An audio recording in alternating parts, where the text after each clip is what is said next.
Buon pomeriggio, ben trovati a Sicilia 24 Focus. Ogni anno a giugno c'è un rito che puntuale si ripete per migliaia di giovani che poi sono sempre meno a causa del calo demografico, ma questo è un altro tema. I giovani, dicevamo, che ogni anno affrontano quello che può essere considerato un rito di passaggio, la maturità, un momento cruciale fatto di notti insonni, ripassi dell'ultimo minuto, ma anche di speranze, sogni e inevitabilmente tanta ansia. È proprio dell'ansia da prestazione dei ragazzi ma anche dei genitori parleremo oggi con il nostro ospite Salvo Noè. Buon pomeriggio dottore Noè, psicologo e psicoterapeuta.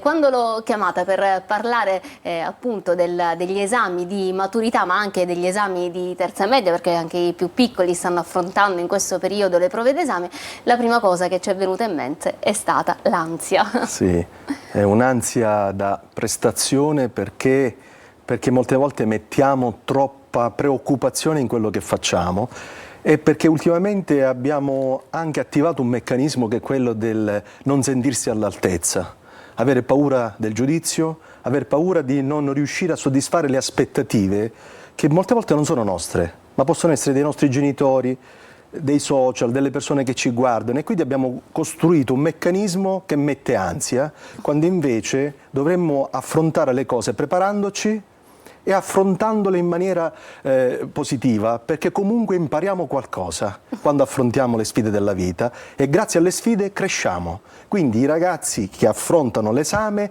non fanno altro che dare una prestazione perché hanno studiato, ma nello stesso tempo stanno crescendo e attivano un passaggio importante. Ecco, ma come si fa a far capire ai ragazzi proprio questo passaggio, che è un passaggio fondamentale, far capire che è un momento della vita che poi ricorrerà periodicamente anche negli anni a seguire? Beh, bisogna soltanto affrontarle le cose, noi non dobbiamo togliere ai ragazzi la possibilità di fronteggiare la realtà per quella che è. Ecco, non dobbiamo essere molto protettivi e neanche molto ipoprotettivi, cioè dobbiamo avere la giusta dinamica per far capire loro che anche quelle sfide, anche quel poco d'ansia o quell'ansia che viene è utile per la tua vita, perché affronterai tanti altri esami e non bisogna, una cosa importante, non bisogna pensare che l'esame decide chi sono io. L'esame ti dà una valutazione sulla prestazione, su quello che hai studiato. Tu vali tanto, hai un valore immenso. Poi è chiaro che diamo delle prestazioni e veniamo valutati. E la valutazione a cosa serve? A capire come posso fare meglio. Questa è la bellezza della vita. Cioè, dobbiamo anche sbagliare, perché abbiamo attivato un'altra era del perfezionismo. La bellezza dell'errore. Brava, perché tutti abbiamo sbagliato e grazie agli errori abbiamo imparato. Ecco, è importante dall'errore trarne un beneficio, cioè una possibilità, perché altrimenti il rischio del perfezionismo ci fa sbagliare di più. Una cosa che non si impara però sui libri è proprio quella di essere genitori, e in questo momento credo che i genitori stiano subendo una pressione sociale, mediatica, personale grandissima, perché tutto quello che vediamo associato ai giovani, io spesso mi occupo dei temi legati appunto ai giovani, alla psicologia, come affrontare le cose, tutti gli esperti dicono che parte dal rapporto con i genitori. Parliamo dell'ansia da prestazione per la maturità come anche degli episodi di violenza, ma i genitori si impara crescendo, no? Diventando genitori e continuando ad esserlo nel corso della vita. Non c'è un libro. In questo momento attuale i genitori in che status vivono, dottore? Ma hanno delle difficoltà perché purtroppo molte volte si diventa genitori senza consapevolezza. Altre volte invece la difficoltà che c'è è obiettiva, se metti al mondo dei figli, quindi generi una vita o delle vite, sai che quella generazione ti porta a responsabilizzare maggiormente la tua vita e quindi ad essere una guida autorevole per tuo figlio.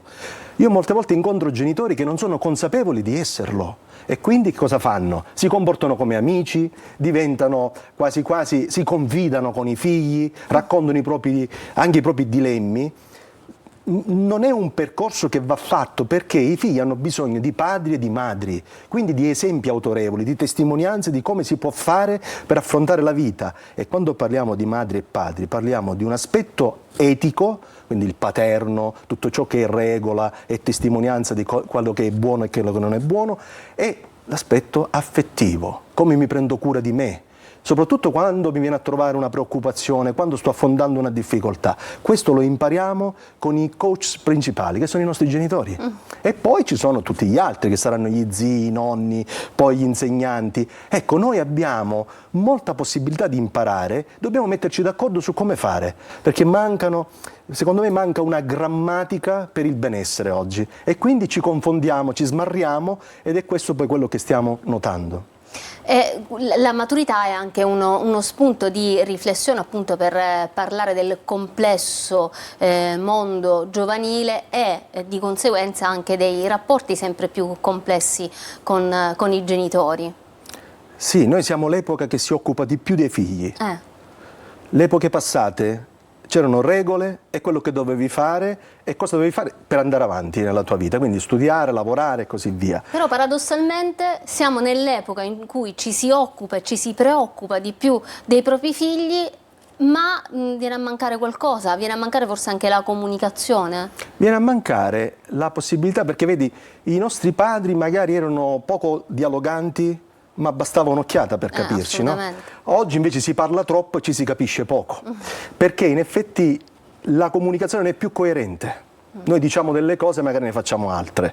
Quindi noi parliamo di educazione, ma magari noi adulti siamo i primi che con l'aspetto educativo abbiamo molto a che fare dal punto di vista dell'apprendimento. Dovremmo andare tutti quanti a scuola per imparare la comunicazione, le emozioni, la gestione dello stress, la gestione quindi emotiva. Noi adulti magari non abbiamo fatto certi percorsi, non abbiamo capito come si fa, e quindi c'è un fai da te che porta a confusione. La gestione dello stress, parlavamo a proposito degli esami di maturità, ma c'è anche qualcuno che non è riuscito a superare proprio lo stress dell'esame e non si è presentato? Sì, io ho dei casi di questi ragazzi che non si sono presentati per la paura di non farcela, che è paradossale, perché comunque l'esame passi, in qualche modo passi. Però questo significa che quel ragazzo deve essere pietrificato dalla paura per non riuscire. Perché c'è un eccesso di preoccupazione che molte volte non è del ragazzo, ma è di chi ha delle aspettative sul ragazzo, no? È come per dire: tu non ti preoccupare, qualunque come va bene, però poi il messaggio invece opposto è guai se ti va male, oppure sai che noi abbiamo molte aspettative nei tuoi confronti, oppure tu devi vincere a posto perché noi non abbiamo vinto nel nostro passato. Quindi ci possono essere dei passaggi anche non verbali che sono molto potenti e che quindi condizionano. Se noi pensiamo un attimo, quando eravamo anche ragazzini, quello che ci condizionava che cos'era? Le aspettative dei nostri genitori ci condizionavano, sì o no? E in base a come erano quelle aspettative, perché sono due i meccanismi: o ti accontento o mi ribello. Sono due, non ne ho altri. Quindi, soprattutto in fase adolescenziale, questi sono i meccanismi. E quindi se ti accontenti, i figli fanno di tutto per accontentare i genitori. Quando non ci riescono si ribellano, fanno altro. Ma molte volte i figli lanciano dei messaggi forti attraverso il mettersi nei guai. E noi dobbiamo stare attenti lì, perché molte cose che capitano dovrebbero interrogarci su come mai qui c'è quel tipo di comunicazione, come mai quale messaggio ci sta dietro. Prima di accusare e di giudicare, cerca di comprendere cosa ci può essere dietro un comportamento anche deviante. Ma secondo lei, semplicemente chiedendo al ragazzo: io ho fatto qualcosa per farti comportare così, il ragazzo risponderebbe al genitore? Dipende dal tipo di confronto che ho avuto fino in quel momento. Noi pensiamo che non esiste il pensiero magico e cambio tutto. Se ho creato un rapporto con mio figlio costante nel tempo, dove non c'è stato l'eccesso di preoccupazione, dove io ho fatto il mio, tu fai il tuo, si chiama reciprocità, ed è questo quello che fa un figlio, no? Io divento la tua guida, ti do degli input, ti anticipo un'esperienza, la mamma fa il resto, tu fai il tuo percorso. Quindi si parla in termini metaforici dei due argini del fiume. Il fiume è il figlio che scorre, gli argini sono i genitori, quindi questi argini devono esserci però, perché se ne manca uno c'è difficoltà, se ne mancano tutti e due è chiaro che non c'è un'indicazione, perché le indicazioni a cosa servono? A non farsi male. Le regole servono a non farsi male, questo è un messaggio che dobbiamo dare, e quando soprattutto le regole sono utili, cioè sono quelle regole che ti salvano la vita, perché io, figlio mio, ci tengo a te. Questo è il messaggio, non è non fai quella cosa perché lo dico io. Perché lo dico io, perché non va Perché fatta. io ci tengo a te, quindi la regola salva la vita. Salva la regola e la regola ti salverà. salva la regola e la regola ti salverà, questo è da segnare. Ritorniamo alla maturità di quest'anno, come dicevamo un crocevia sicuramente di emozioni, ma ogni anno i temi della maturità poi regalano anche degli spunti che sono potenti, quelli di quest'anno in modo particolare. Ci sono state due tracce della prima prova scritta che hanno colpito per la loro risonanza, in quanto ci permettono poi anche di scavare a fondo nell'animo dei nostri ragazzi. C'era la traccia su Paolo Borsellino che parlava della gioventù, la riflessione sulla parola dell'anno, che è rispetto, che tra l'altro dall'ANSA leggevo è stata la traccia più scelta dagli studenti. Rispetto è la parola dell'anno Treccani e serve per respirare, questa è la frase relativa al testo di Riccardo Maccioni. Sembrano due cose distinte, ma in realtà invece io le collegherei, dottore Noè, perché da tanti anni, dal 2019, non entrava un tema che riguardava la mafia all'interno delle prove di maturità, e quest'anno è entrato, è ritornato, e poi un'altra traccia parla di rispetto. Io unisco semplicemente la parola rispetto, l'atteggiamento del rispetto anche nei confronti della mafia, perché la mafia cos'è? Semplicemente la mancanza di rispetto, cioè la mancanza di rispetto totale, rispetto è riferita al proprio prossimo, quindi proprio si uniscono questi due temi. Sì, io molte volte anche quando guardo gli anniversari penso, ma che rispetto c'è per Falcone, Borsellino? Dovremmo interrogarci noi adulti, perché è vero che diamo le tracce ai ragazzi, ma dovremmo darla a noi prima di tutto, cioè dovremmo noi cominciare a fare il tema su Borsellino, sul rispetto, quanto io rispetto andrebbe fatto partner quotidianamente, sì, già sì. Appena ci mettiamo in auto, perché credo che sia diventato, credo di poter parlare un po' a nome di tutti, perché quando mi confronto anche con amici, colleghi, è diventato impossibile vivere, dottore. Ti metti in macchina, non sai cosa succede, perché affronti la gente che esce di casa già arrabbiata. Eh sì, perché il rispetto viene dal valore, il valore genera fiducia, la fiducia genera motivazione, la motivazione genera sviluppo. Mancando uno di questi anelli fatichiamo, ed è quello che stiamo attraversando in questo momento, perché chiaramente nel rispetto cosa ci sta? Il fatto che io ho dei bisogni, ma anche tu hai dei bisogni, e che i nostri bisogni si devono incontrare, non deve vincere chi ha il bisogno perché per me sono più importante di te. E quindi la traccia del rispetto è importantissima, e c'è tanto da discutere sul rispetto. Potremmo stare qui a capire come mai ci manchiamo di rispetto. Io incontro persone che si mancano di rispetto personalmente, cioè verso se stessi non hanno rispetto, perché mangiano male, vivono male, parlano sparlano degli altri, sparlano di se stessi, perché molte volte il danno più grande ce lo facciamo da soli. Molte volte i nemici più grandi siamo noi stessi. Allora si parte da lì. Se io imparo a rispettare me, posso rispettare gli altri, e ho dei codici. Che cos'è il rispetto? Do valore alla mia vita, quindi non la inquino, non la sporco, E la stessa cosa è il rispetto dell'ambiente, rispetto delle persone, rispetto del sociale. Ecco, lì c'è tanto da fare, ma il punto non è moralistico. Il punto è legato alla salute, al benessere, perché nel momento in cui tu non rispetti, ti ammali. Quindi la malattia che diventa prima sociale e poi diventa personale è questa. Allora dovremmo farlo solo per un gesto egoistico. Io dico questo, solo per andare verso il benessere dovremmo rispettarci di più, e quindi sarebbe un bene per tutti. E quindi non è che dobbiamo farlo per diventare altruisti, basterebbe un sano egoismo per cominciare ad attivare dei meccanismi che possono aiutare la nostra vita. Allora, noi ci fermiamo per una breve pausa, ma rimanete con noi perché stiamo approfondendo non solo una tematica che riguarda i ragazzi, ma che riguarda davvero tutti, i giovani, i genitori e poi il sociale. A tra poco.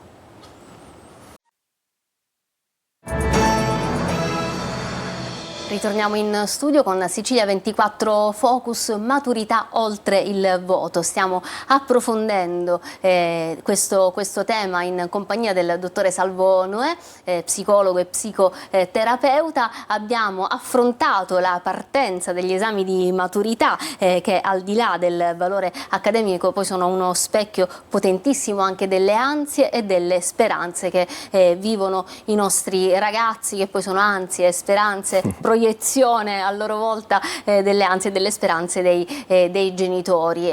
Abbiamo detto che tra le tracce della prima prova, quindi la prova di italiano, quella legata alla parola dell'anno Treccani, ovvero rispetto, è stata una delle più scelte, dottore.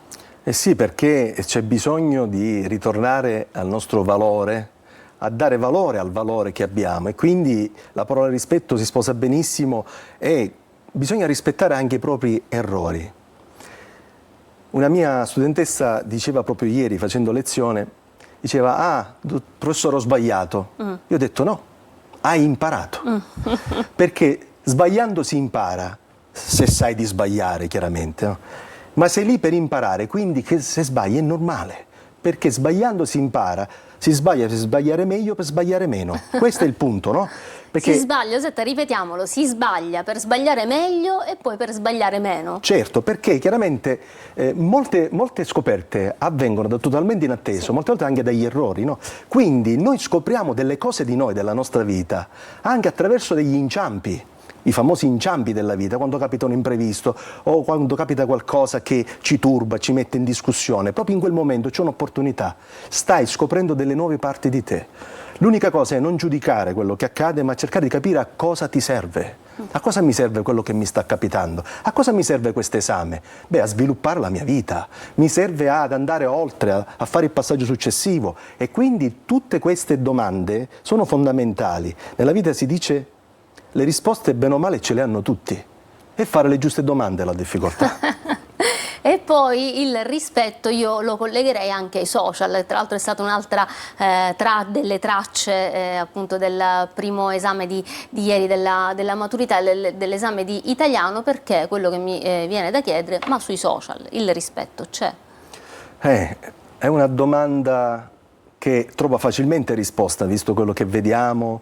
Molte volte non c'è rispetto della vita degli altri, perché noi giudichiamo la vita degli altri senza conoscere nulla degli altri, soltanto l'apparenza o quello che sappiamo. Questo non solo sui social, sì, ovviamente. È chiaro, quando ti dicono mi hanno detto, ho sentito dire.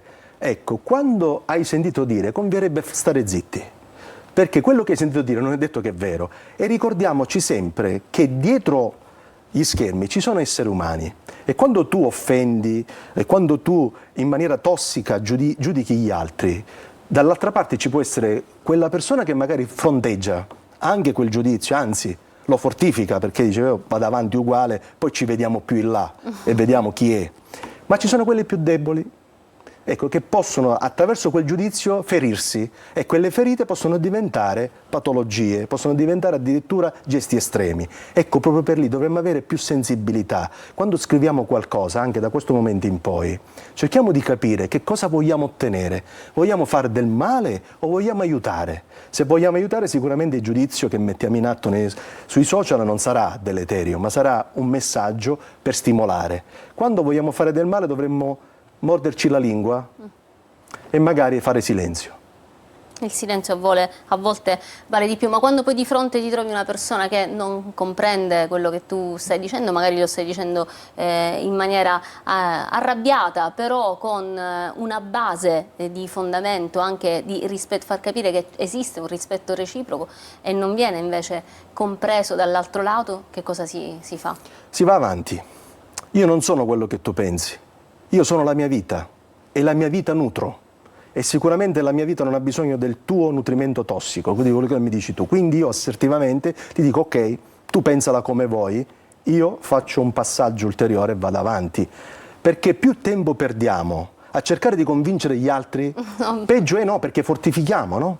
E ricordiamoci che il giudizio rinforza il comportamento giudicato, cioè quando io giudico una persona sto rinforzando quel comportamento. E allora, tornando al discorso genitori-figli, quando io dico a mio figlio: sei uno stupido, non capisci niente e così via, sto facendo un danno sull'essere.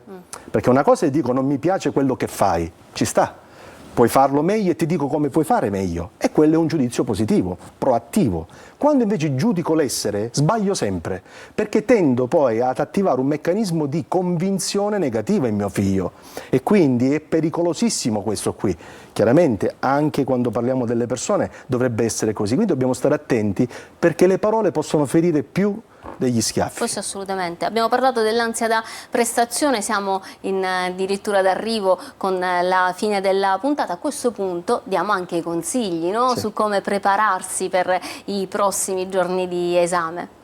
Beh, sicuramente ci sono anche tante tecniche che non stiamo qui a spiegare attentamente, però per esempio si può cominciare a pensare a quando finisce l'esame, no? Immaginarsi che ho finito l'esame, che sono tranquillo e così via, fare la respirazione quella là diaframmatica che ti porta a rilassare, no? Pensare che quello che sto affrontando è soltanto una prestazione legata a un compito e quindi all'esame di maturità e non decide la mia vita, e poi pensare un po' che c'è un passaggio importante della mia vita e quindi non metterci troppo preoccupazione in quello, ma molto desiderio in quello che voglio diventare. Quindi perché, guardare al futuro. Sì, perché diceva un mio professore una cosa bellissima, mi è rimasta dentro e la utilizzo sempre. Nella vita ti possono togliere tutto, ma tranne quello che sei diventato. E i genitori in questo caso come possono accompagnare i ragazzi in questa fase conclusiva della propria vita da adolescenti? Dai che ce la fai, io credo in te. Se sono parole dette col cuore e non soltanto da manuale, aiutano moltissimo, perché sono quelle parole tenerezza vitaminiche che stimolano l'autostima di tuo figlio. Molte volte basta uno sguardo, un abbraccio e delle parole coerenti per fortificare l'essere di tuo figlio. E quindi non pensiamo di fare chissà quale regalo, non pensiamo a chissà quale cosa materiale. Molte volte ci sono ragazzi che mancano di sguardi, di carezze e di ascolto. Quindi queste tre dinamiche vanno messe in atto più possibile. Perché poi gli sguardi spesso sono rivolti al cellulare, ma da parte di entrambi, no? Sia dei ragazzi che dei genitori. Ecco, cos'è nella società attuale dove abbiamo più consapevolezza di noi stessi, del mondo, anche della psicologia legata ai rapporti genitori-figli rispetto ai nostri genitori di un tempo, ancora prima ai nostri nonni, però poi davvero c'è qualcosa che si è incrinato, cioè che non va avanti, un meccanismo che non sta funzionando. È entrato una sorta di nemico, che nemico non è, ma come lo utilizziamo sì, che è il digitale. Il digitale non è un nemico.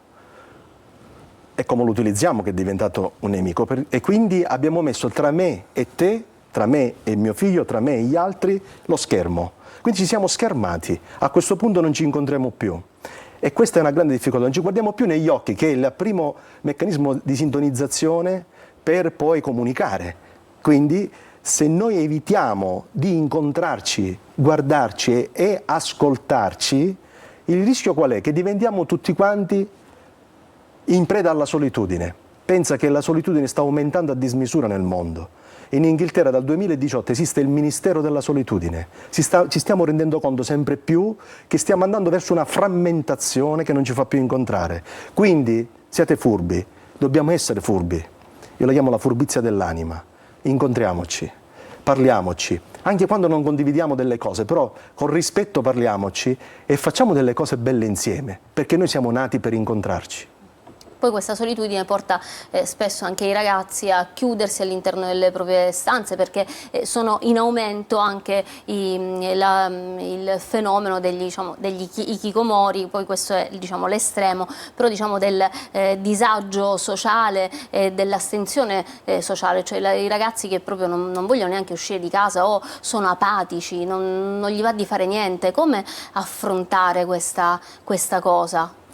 L'altro giorno una signora mi diceva: mio figlio sta tranquillo soltanto quando gli metto il tablet davanti e guarda i video, magari oppure più gioca, piccolino. più piccolino. No, ma parliamo anche di un ragazzino che ha 10 anni, 11 anni, 12 anni, sta tranquillo lì. E molte volte gli adulti non sono più pronti a far giocare i figli, perché è più comodo. Certo. Tuo figlio sta lì tranquillo, tu. Invece bisogna, ecco, la generatività. Bisogna capire che quando fai dei figli devi trovare il tempo anche per giocare, perché io dico sempre, se tu a un bambino o un ragazzo gli dai un'opportunità per giocare, per fare delle cose interessanti, magari lui mette da parte il telefonino e il tablet e magari gioca. E dico sempre, giochiamo a palla insieme a un bambino o una bambina, vediamo se non ti segue, se se ne va sui social, sul digitale, oppure se ne va sulla palla, perché istintualmente noi siamo fatti, veniamo al mondo per muoverci, per conoscere il mondo. Il bambino tocca le cose per conoscere, noi siamo abbiamo una fame di conoscenza impressionante. Ecco, dobbiamo stimolare quella fame di conoscenza e farla diventare appunto apprendimento e evoluzione. Io a casa ho più palle che bambole. Giustamente, in base... Mia figlia da piccola giocava solo con la palla, probabilmente perché io ero portata, è una cosa che mi piace e quindi probabilmente anche l'ho stimolata in questo. Poi ora però è subentrato il tablet. Ogni tanto portala però al parco, fai fare... Perché no, è importante. È un problema che vedo davvero con tutti i genitori. Poi il tablet a tavola, quando si mettono a tavola dico vi prego, certo, non è che noi adulti abbiamo perché poi anche altre noi modalità. A tavola rispondiamo al telefono, non è che dici ma tu lo fai, cioè ma io per lavoro, no, bisognerebbe mettere da parte veramente in quel momento dedicato a noi, alla famiglia, anche noi adulti dovremmo C'è dare uno il buon studio esempio. che non è ufficiale però che dice che i genitori, gli adulti passano 3-4 ore sui social. È chiaro che non tutti lavorano sui social, credo, no? E quindi c'è più ormai un atteggiamento quasi di dipendenza. Abbiamo scoperto anche che ormai è nomenclata come una dipendenza da digitale. Quindi dovremmo cominciare a essere noi ad avere potere sul digitale, noi avere potere sull'oggetto, non l'oggetto su di noi. E quindi dovremmo cominciare a essere più svegli e cominciare a utilizzare le cose per il benessere e non per il malessere.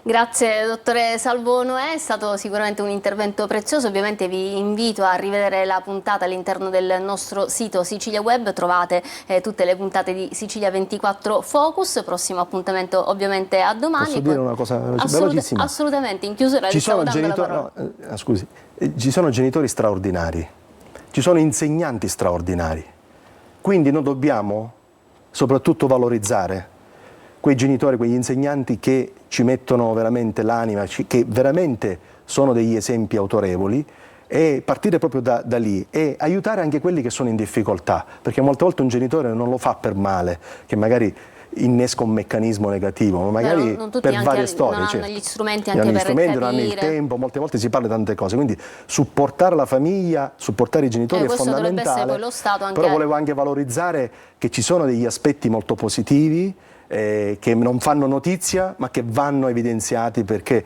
quelle persone ci mettono tutto quello che hanno per cercare di aiutare i figli, gli studenti e quindi attivare un futuro migliore.